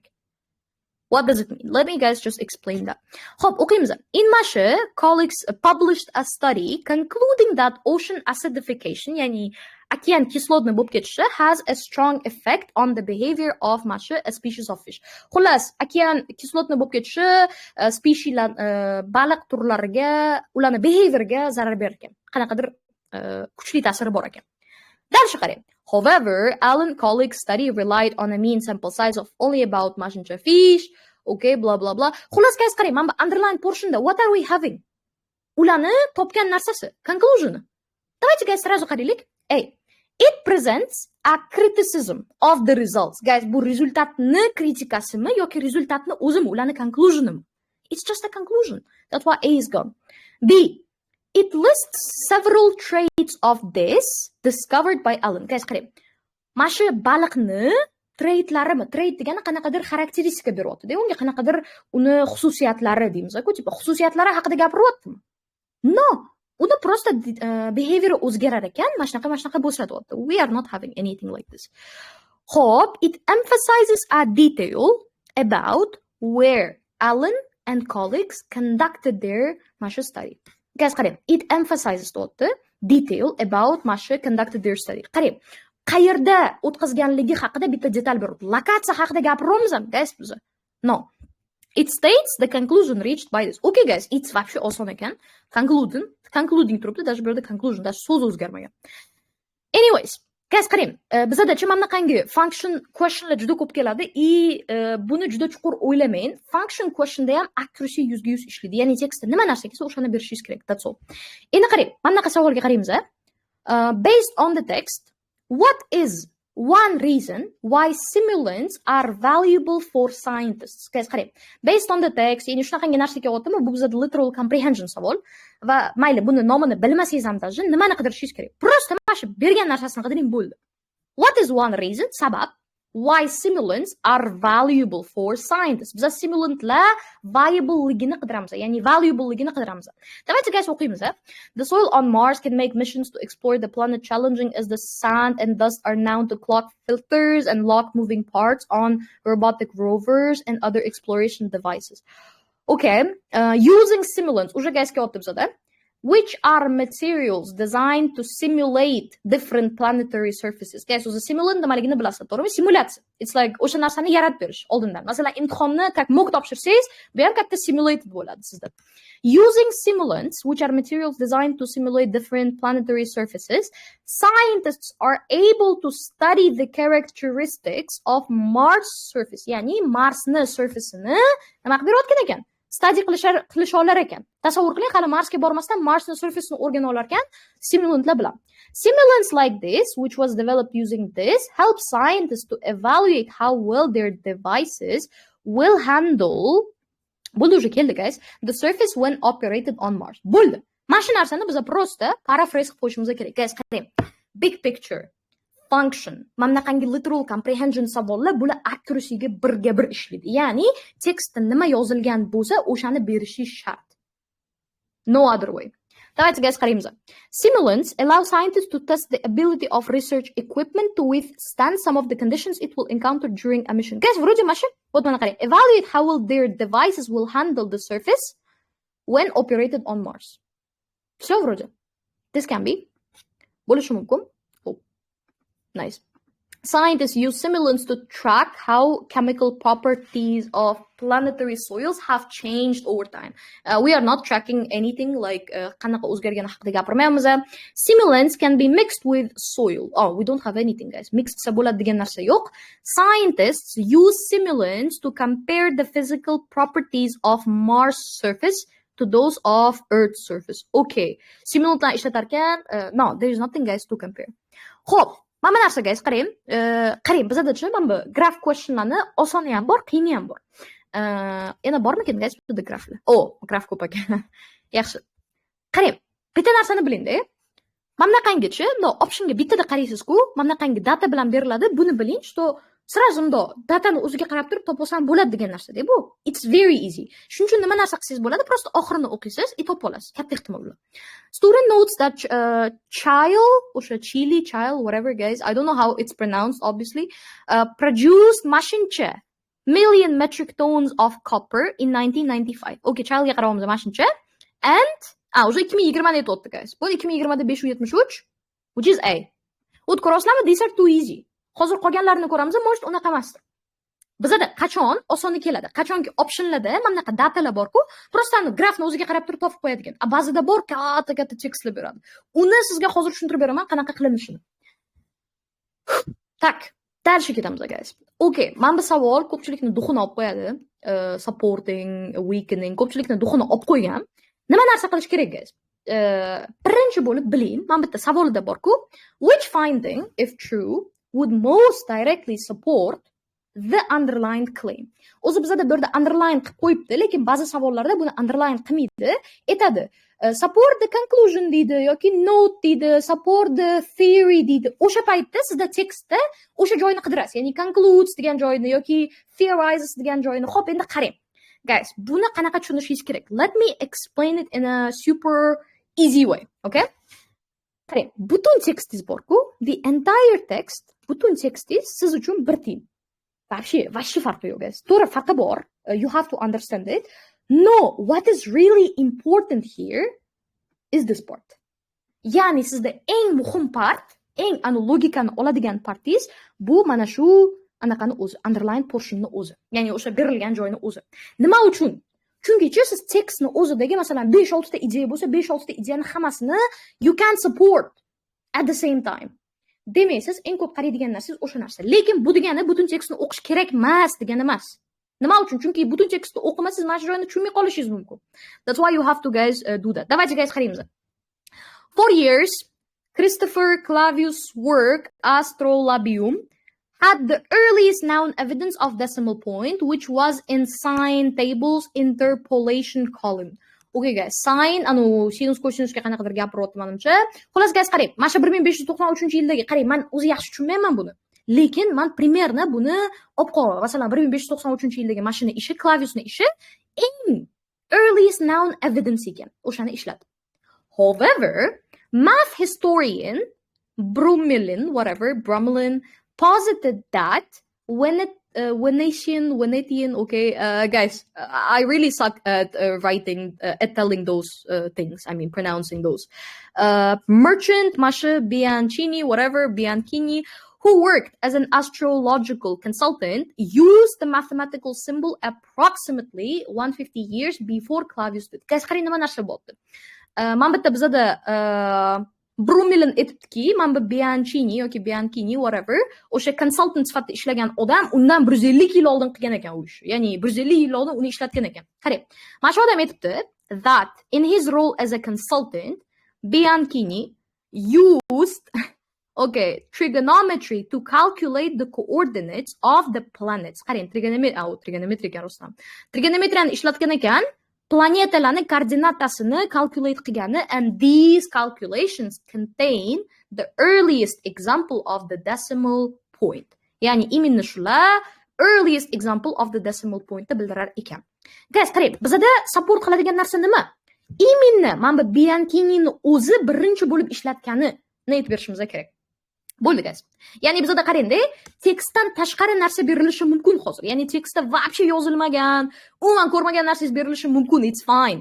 No. Siz mana shu odamni birinchi qilganini support qiladigan bitta любой narsa topishingiz kerak. Endi qarang, endi several dots appear in both mashi va mashini Bianchini ham mana shu narsasida, but the dot was commonly used in manuscripts in 1400s and 1500s as a means to separate letters or whole numbers from each other. Guys, qarang, ikkalasida ham shu narsa ko'rilgan ekan deyapti. Lekin 1400-yillar, 1500-yildagi o'sha narsalar bu tipa anoni ishiga hozir qarayapti. Men bu Bianchinining ishiga qarayapti. As a means to separate letters or whole numbers from each other deyapti. Ya'ni guys, bu просто takanu whole letterlar bilan numberlarni bir-biridan ajratish uchun ekan. But there is nothing guys about calculations. Yeah? Bini qarang. In Clavius Astrolabium, he gives several examples of both interpolation and inverse interpolation using decimal numbers and justifies a method. Guys, it's good, but it's not about Bianchini. Okay, yes, it's about Clavius. Yani bu Clavius haqida ketyapti va bu yerda bizda Bianchini haqida yo'q. Shuning uchun B va вообще ketdi. We have to support what? Biza nimani support qilishimiz kerak? Biza вроде Bianchinini o'sha 150 yil oldin mana shu narsani trigonometriyani ishlatgan, nimaga calculate qilish uchun ishlatgan. Ya'ni decimal pointni u birinchi ishlatgan. O'sha narsani topishimiz kerak. In the table in Bianchini's astronomical Latin manuscript from this, which is 150 years ago, tabulae primi mobilis B, a dot appears between two numbers in a context that suggests the value is not a whole number. Guys, that's all. Decimal point ni birinchi ishlatgan dot. Вот mana guys, decimal point birinchi ishlatganiga уже такой narsa keldi. Qarang, endi siz aytishingiz mumkin, voy, biz mana bu narsani ko'rmaganmiz-ku, astronomical Latin manuscriptni ko'rmadik, mana bu tabulae nimadirni ko'rmadik deb aytishingiz mumkin. But it is supporting what?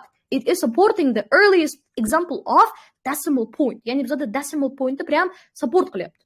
That's why it should be C. Nice. As recorded in his manuscripts, some of the Bianchini's calculations for the coordinates of the planets are inaccurate. Уже bu anu yomonlat, guys, bizda hate qildi. No, bizda hate degan narsa bo'lish kerak emas bu yerda. Birinchi bo'lib u ishlatgan degan ideyani olib kelish kerak. Bu yerda ham даже are inaccurate due to the use of whole numbers rather than non-whole numbers, decimals. Like, okay. No, it's not. Okay, chunki inaccurate nimadirlar deyapti. Endi guys, men mana shu narsani sizga tushuntirib beray. Qarang, eshiting. Вот mana bitta anaqamiz turibdi deb bizda data turibdi. Prям e'tibor bering guys. Hozir agar e'tibor bermasa esingizdan chiqib qoladi. Qarang. Mana bitta optionlarda ko'ryapsiz. Mana bu narsa просто tak anaqaga qarab turib qilsangiz bo'ladi. Ya'ni bu endi osonroq o'xshayapti в общем. Lekin bu narsaga guys, prям logics kerak. Mana shu narsada ko'pchilik o'quvchilar unda freak out qilishadi, prям qotib qolishadi. Endi men sizga mana shu narsani tushuntirib beraman. Qarang. Bizda o'zi graph questionda ikkita savol turi bor, guys. Ikkita savol turi. Men bu savol turiga e'tibor bering, yaxshilab. Which choice best describes the data from the table that most effectively strengthens conclusion? Strengthens, it means supports, okay? Ya'ni bizda support weakeningli holati bor. Logical completionli holati bor. Mana bu complete yo'qotdi. Ko'rasizlar? Endi qarang, nima demoqchiman bu bilan? Men bitta agar strengthens the conclusion desa, mana shu conclusionni ushlab olishingiz kerak. Вот mana oxirida o'zi conclude degan narsa keladi. Oxirida yoki boshida, whatever. Nima qilaman? Okay. Mana shu guys, ko'rasizlar. They concluded that exercise training whatever. Da? Mana shu conclusionni biz ushlab olamiz-da. Butun tekstni o'qiyman, lekin mana shu conclusion is the key. Mana shu narsada men o'zimga bitta template yaratib olaman va o'sha templateim bo'yicha men tekshiraman, oxirida graflarga tekshirib qo'yaman. Okay, what do I mean guys? Here, men sizga tushuntirib beraman. Qarang. Давайте o'qiylik. Conclusionni bizga xullas support qilishimiz kerak. Masha hypothesized that introducing health improvements into workplaces would increase productivity by reducing absenteeism, sick employees not working, and presenteeism, sick workers working less productively due to illness. Nima qilishayotgan ekan? Tasavvur qiling, ya'ni ishchilar kasal bo'lib qolishini oldini olish uchun ular health improvementlarni ishxonada qilishayotgan ekan. Masha team enrolled groups of Australian workers into programs deyapti. One that gave employees exercise training, EET beribdi guys, exercise training. Tasavvur qiling, ishxonada hamma bunday exercise qilyapti-da. And one that enrolled employees in health promotion seminars. Bittasi seminar o'tkazibdi. They then calculated the productivity loss of those groups at 12 weeks and 12 months after the programs began, based on 28 days preceding each point. Look guys, nima narsa bo'pti? Xullas, ikki xil ular narsa o'tkazib qo'yishibdi. Bittasi как реально exercise qildirayotgan ekan, bittasi просто kelib aqllilik qilib ketayotgan ekanda. Endi qarang. Ular keyin o'sha ikkita gruppadagi productivity loss, ya'ni produktivnost tushib ketishini o'lchashayotgan ekan. Bittasida 12 haftada, bittasida 12 oyda. Ya'ni bir marta bunda o'lchashib. Endi qarang, oxiri bizga guys, butun tekst 1 tiyin, oxirgisi 2 tiyin. То есть oxirgisi muhim. They concluded that exercise training was more effective at restraining productivity loss than health promotion seminars were. Nima narsa deyapti guys? Exercise training qilgani, ya'ni hammani borib mashq qildirgani bo'la yaxshiroq bo'pti. Ya'ni health promotiondan ko'ra, seminardan ko'ra. Though this result took time to become apparent. Ya'ni biz nima narsa aytishimiz kerak? Mana bu exercise training ham maqtashimiz kerak, ham uzoqroq vaqtda bu narsa bilinganligini aytishimiz kerak. Ya'ni bunga bilish uchun vaqt ketibdi. Давайте guys ko'ramiz. Productivity loss was largely due to absenteeism for this, while productivity loss was largely due to this. Guys, qarang, bu yerda bizda sababini qidiryapti. Bizda вообще sabab kerak emas. Bizga naborot qaysi biri bo'li effektivroq bo'ldi? Exercise training mi yoki mana bu health promotion seminar mi? Buni qarang, productivity loss for EET group barely decreased between 12 weeks and 12 months after the program, while productivity loss group significantly increased during the same period. Okay guys, qarang.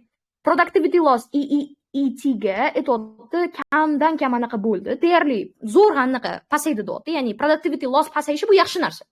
Chunki produktivnost tushishini pasayishi. Tushunyapsizlar, to'g'rimi? A bu yerga aytayapti, productivity loss oshib ketdi deyapti. Вроде yaxshi, lekin mana bu narsani aytmayapti. Though this result took time demayapti. There is nothing like this, yeah?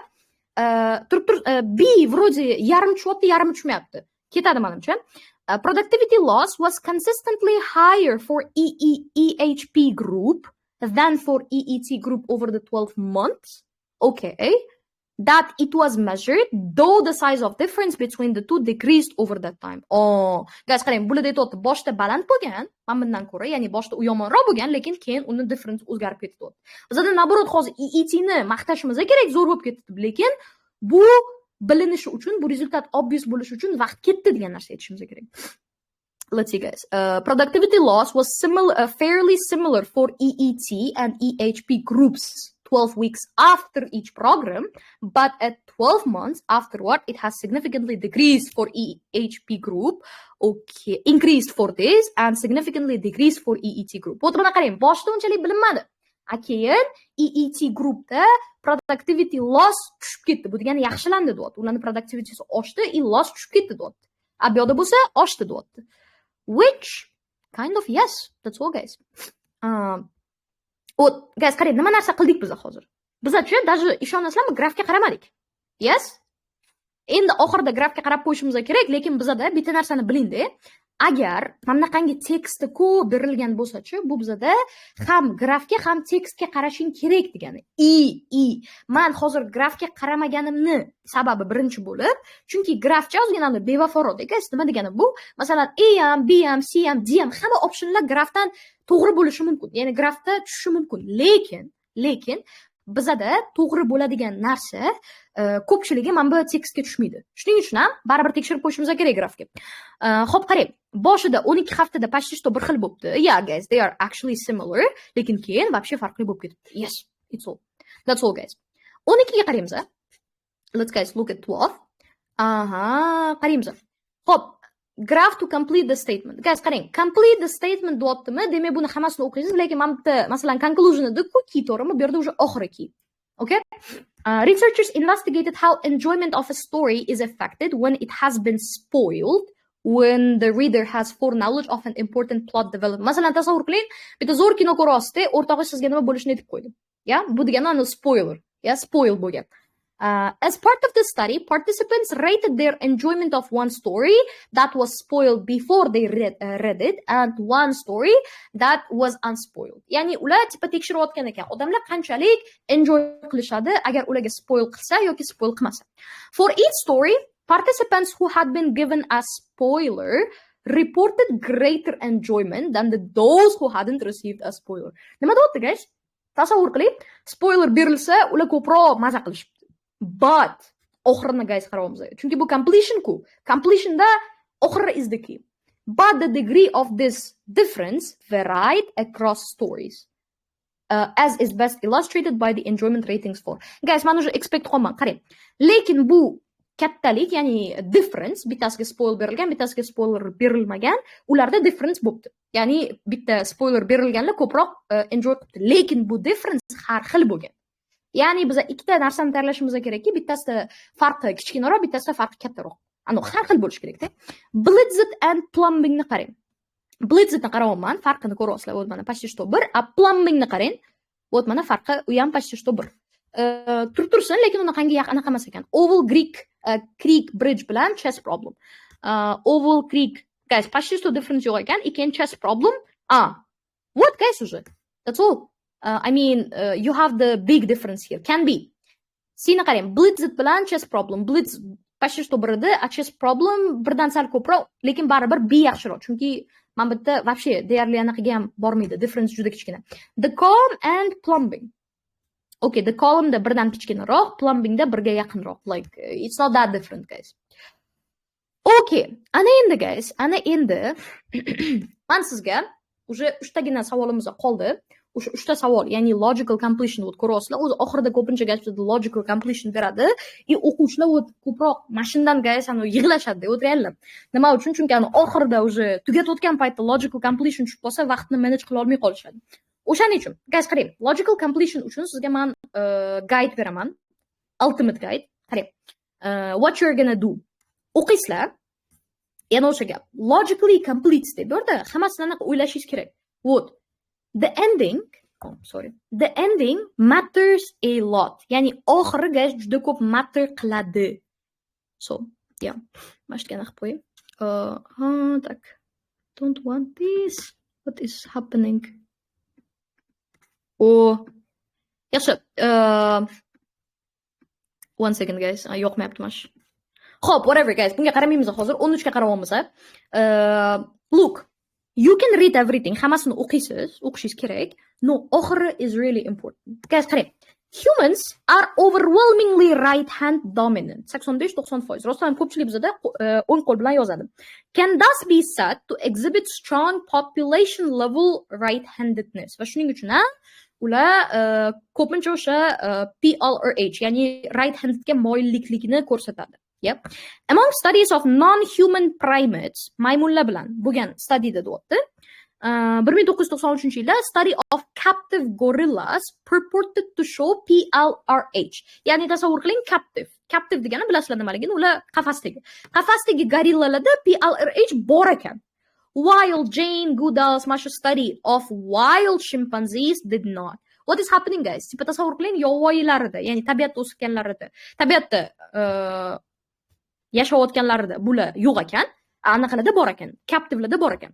Overall, the study is claiming that PLRH in non-human primates find much lower incidences of right-handedness than humans exhibit. Ya'ni tabiiyki odamlardan ko'ra maymunlarda bu narsa kamroq uchraydi deyapti, lekin mana shu joyga guys qarang.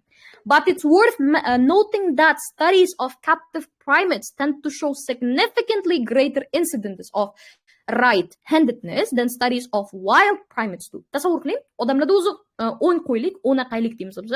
O'ng qo'llik o'zi ko'p deyapti. Da, bu narsa to'g'ri. Maymunlardan bu narsa ko'p deyapti, lekin bitta narsani alohida aytib o'tish kerakki, qafasda yashaydigan maymunlarda bu narsa ko'proq ekan, mana bu yovvoyi holatda yashaydiganlardan ko'ra. Therefore, raising the possibility. Endi biz nima bersak ham, mana shu narsani justify qilib berishimiz kerak. Nima uchun qafasda o'ng qo'l ko'proq ishlatishadi, manaqadan ko'ra. Yeah. The number of individuals in the study of wild chimpanzees is insufficient to preclude that claim that non-human primates exhibit PLRH. Guys, aytyapti, kam insufficient bo'lgani uchun ham buni aytolmaymiz deyapti. Guys, qarang, siz sufficient yoki insufficient haqida nimadir bilasizmi bu yerda? No, you don't know anything. And how you can, guys, predict that the data is insufficient? Guys, joyda ketdi. Buni qarang. The number of individuals in the study of captive gorillas is insufficient. Yani o'sha gap, guys. Siz bilmaysiz whether it's insufficient, sufficient or whatever. You don't know. B ketdi. See, greater exposure to humans among captive gorillas induce them to acquire more right-handed behaviors. Okay, guys, qarang. Odamlarga ko'proq exposure bo'lgan, ya'ni captive'da rostdan ham odamlar bilan ular birga bo'lishadi. Odamlarga ko'proq bo'lgani ularni right-handedness behaviorni qilishiga undadi deyapti. Qarang, o'zi rostdan ham bizda odamlarni boshida aytib ketyapti-da, humanlarda bu narsa bor. It can be demoqchiman. Okay, dini qarang. The apparent discrepancy between the studies' results may be partly attributable to this using different criteria when assessing hand dominance. Guys, qarang. A ham, B ham, D ham bo'lishi mumkin, but you don't have enough info. Va siz bu yerda prosta logically complete qilishingiz kerak. Siz bu yerda eng logical, eng evidence bera oladigan narsa aytishingiz kerak. Insufficient deyishingiz, boshqacha kriteriya ishlatilgan deyishingiz u yemaydi. Shuning uchun ham bizda ABDlar chiqib ketdi o'sha. Dalish ketamiz, guys. Let's guys see. Let's have a look at here. Okay, yana shu baribir oxiriga qarashimiz kerak. Qarang. The small white heron and small dark heron are long-legged birds that live in wetlands. Xolos, ikkita mana shu spesieslar wetlandda yashar ekan. Like this, Lauro and his colleagues wanted to know how these birds choose an area in which to live. Ya'ni aytibdi, ular qanaqa qilib area tanlaydi deyapti. They looked at features of birds' habitat, such as the geographic location of the area and how deep the water is during breeding season. Ular nimalarga qarashibdi? Lokatsiyaga qarashibdi, geographic lokatsiyaga qarashibdi, qanchalik suvlar chuqurligiga qarashibdi. They found that, guys, oxirgi o'sha kelyapmiz, vashi e'tiborli bo'ling. They found that although only small white herons prefer areas with deep water, both small white herons and small dark herons prefer areas that have standing water for more than 60 days per year. Ya'ni turadigan suv bo'lish kerak ekan 60 kundan ko'proq. The researchers therefore conclude, shuning uchun ham ular conclude qilishgan, neither species. Qarang, ikkalasi ham 60 kundan uzoqda turadigan suvda yashashsa, bu degani nima degani? Ikkalasi ham nimada yashaydi? Like, it should be something related to this, guys, 60 days. Yeah, A yoki B bo'lishi mumkin. Qaraymiz.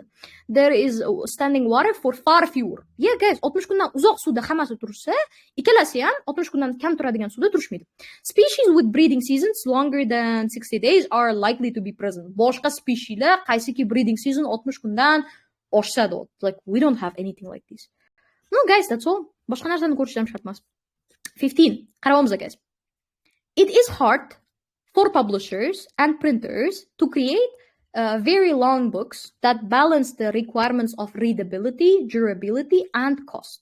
Among some exceptionally long novels published in English, okay, qarang, tipetopti, readability, durability, hammasini balance qilish qiyin ekan.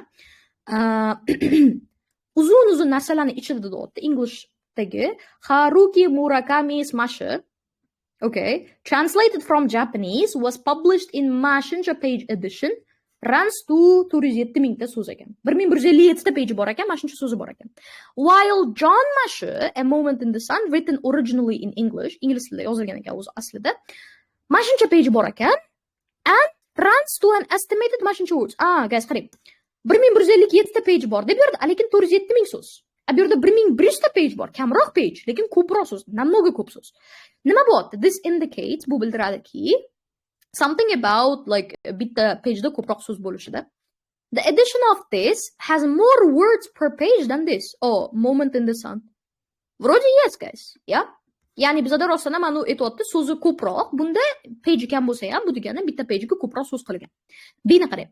Translating a text from Japanese to English is likely to increase the word count. Guys, qarang, bizda Japanese da bo'lsa, bunda 407 mingta so'zi bor.